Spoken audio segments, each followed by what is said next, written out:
Halo semuanya, balik lagi ke Podcast Sastra bareng aku, Tania. Hari ini aku akan kedatangan salah satu bintang tamu.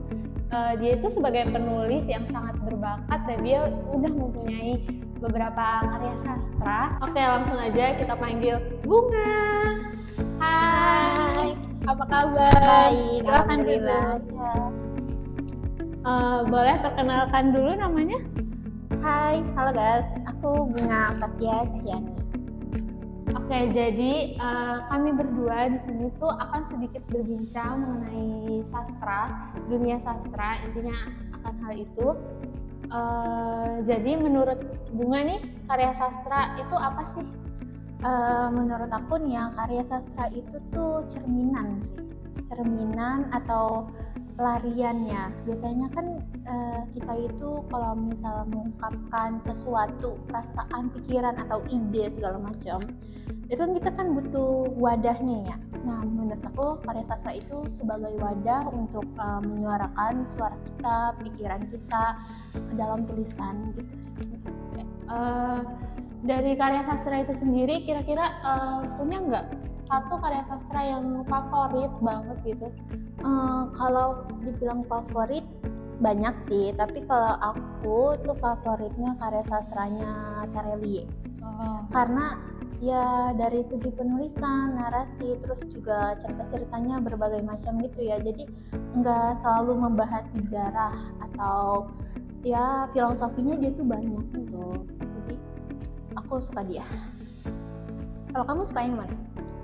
Kalau aku sih berhubung dalam hidup aku cuma baca 2 atau 3 novel, kemungkinan aku suka ada novel terjemahan dari Jepang, itu thriller gitu, dia tentang pembunuhan.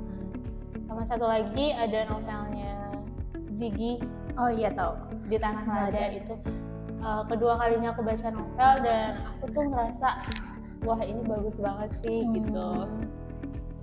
Menurut Bunga nih gimana sih peran karya sastra dalam kehidupan kita ini? Apakah sepenting itu atau kayak cuman ya udah nih karya terbit kita baca terus udah gitu? Kalau karya sastra berperan di masyarakat ya, kalau itu sih kayaknya penting sih ya, soalnya kan apalagi melihat sastra-sastra zaman dulu itu ya, itu kan kayak kita menyuarakan pendapat kita tuh melalui karya sastra itu kan. Nah itu berperan penting sih karena kayak mengajak para pembaca ini untuk berpikir lebih terbuka terhadap isu-isu atau yang segala macam lah gitu, menjadi apa ya, ikut bersuara mungkin, dan suara-suara yang kita tidak bisa ucapkan atau kita aspirasikan itu tertuang dalam situ. Nah kita jadi ikut merasakannya gitu, Ikut suara melek gitu ya. Suara kita tuh ada di situ gitu ya kan, diwakilkan oleh karya sastranya itu. Terus itu sih. Kira-kira lebih suka karya sastra yang modern atau yang klasik? Saya sih suka dua-duanya ya kan. Saya suka dua-duanya kan, tapi saya lebih cenderung ke sastra modern. Kenapa tuh? Karena mungkin dari bahasanya kali ya. Soalnya kalau sastra klasik dia itu kan lebih bahasanya lebih apa ya, berat gitu, agak baku, dan itu jujur saya sulit mencernanya gitu kan. Terus juga kayak dia filosofinya dalam-dalam banget. Nah itu sih bagus banget ya, tapi mungkin saya hidup di zaman modern sekarang ini kan, jadi saya bahasanya tuh yang agak santai. Nah itu lebih masuk ke saya gitu kan, jadi ya lebih ke sastra modern. Oke, kalau dari karya sastra modern nih penulis favoritnya siapa?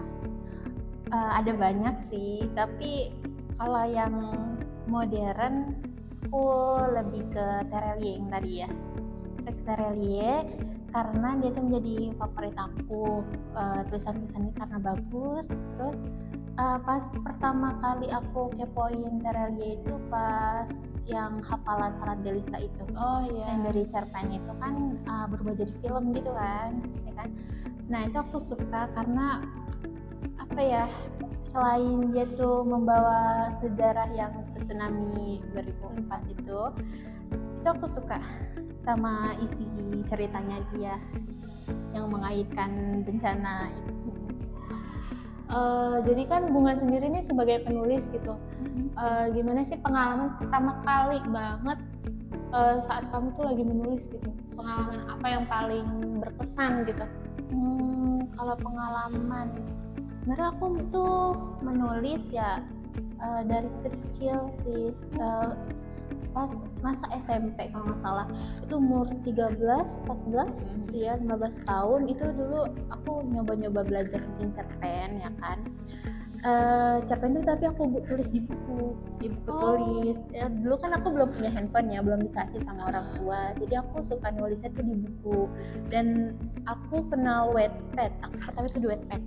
Aku kenal Wattpad itu tahun 2018 sejak aku baru dikasih handphone kan sama mamaku.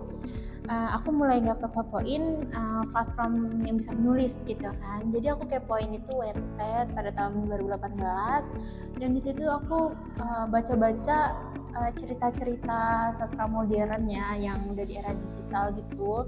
Yang pertama itu aku baca cerita-cerita Mariposa gitu ya kan, Teluk Alaska dan lain-lainnya yang waktu itu lagi booming-boomingnya ya kan. Terus aku mulai ikut menulis di platform itu, meskipun ya belum banyak yang baca gitu kan. Nah, tapi itu menjadi pengalaman sih buat aku.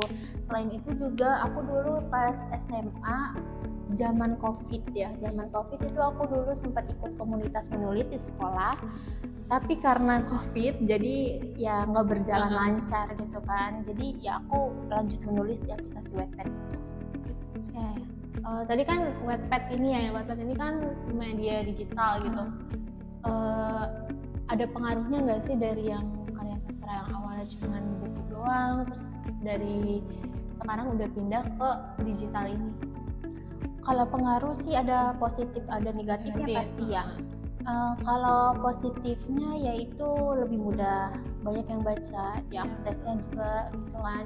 Jadi kita misalnya penulis minor seperti saya gitu kan, bisa menulis kapan aja di mana aja gitu kan, dan bisa dilihat oleh siapa aja gitu kan, tanpa biaya atau segala macamnya lah gitu. Tapi kalau dari sisi negatifnya ya khawatir di copy paste aja rawan gitu ya rawan. Jadi kan karena di Wattpad itu kan digital dan dia nggak ada hak cipta kan, nggak ada hak ciptanya, jadi mudah sekali untuk di copy paste sama orang lain gitu kan.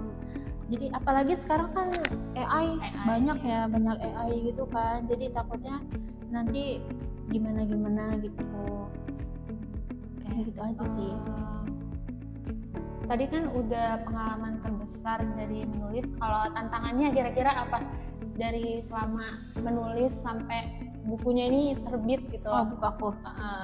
Kalau itu sih tantangannya pasti sulit mendapat pembaca juga ya, atensi dari pembaca. Terus juga promo cerita kita itu kudu rajin promonya gitu kan. Dan terus kalau penulisan enggak sih, aku nggak ada tantangan begitu, nggak ada tantangan berat maksudnya kalau dalam menulis. Tapi kalau dalam mempublikasikan itu banyak gitu, tadi dari segi pembacanya gitu kan, dari segi promosinya, gimana sih cara supaya mendapatkan atensi orang lain, cerita kita ini biar dinotis sama orang lain itu kayak gimana ya, bikin yang seru gitu, menarik perhatian orang lain maksudnya gitu. Itu aja. Berarti kalau dari masalah waktu itu nggak ada masalah kan? Bunga sendiri ini kan kuliah dari pagi sampai sore, itu tuh waktu untuk nulisnya tuh kira-kira kapan gitu? Kalau aku sih fleksibel. Fleksibel. Iya, bisa kapan aja. Kalau misal aku tiba-tiba dapat ide atau imajinasi, nah itu biasanya aku langsung tulis, atau enggak aku simpen gitu kan dalam diri aku sendiri gitu loh. Jadi ya fleksibel aja, nggak tergantung jam-jam atau hari gitu, nggak dijadwalin, ada kirain ada jadwalnya atau mana gitu, tidak ada. Oke, mungkin segitu aja pertanyaan seputar sastra dari Bunga ini. Yang terakhir aku pengen denger banget apa yang pengen Bunga sampaikan ke anak-anak zaman sekarang yang kita tahu kan anak-anak zaman sekarang udah nggak melek sama karya sastra. Iya. Mereka tuh pada apa ya, ke media sosial seringan. Pesan yang pengen disampaikan apa sih gitu? Apa yang harus membuat mereka tertarik gitu sama karya sastra? Ya menggunakan media sosial dengan baik ya. Kayak kalian tuh kan menggunakan media sosial pastinya ya. Ya gunakanlah kayak aplikasi membaca ya, kan banyak kan aplikasi Wattpad, Noveltoon, Mangatoon, ataupun komik-komik, ataupun ya blogspot namanya blog itu ya WordPress atau segala macamnya. Terus juga kan pasti di aplikasi lain tuh kayak IG atau Twitter, di situ udah ada karya sastra biasanya gitu. Dengan kita ya manfaatkanlah sosial media kalian gitu. Itu aja sih. Oke, yang terakhir banget nih, janji ini yang terakhir.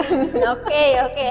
Kira-kira di cerita kamu ini yang novel kamu, judulnya Aranzio ya, itu tuh ada kontribusi dari idol K-pop kah atau dari mana gitu? Oh ya biasanya banyak ya yang kayak gitu ya.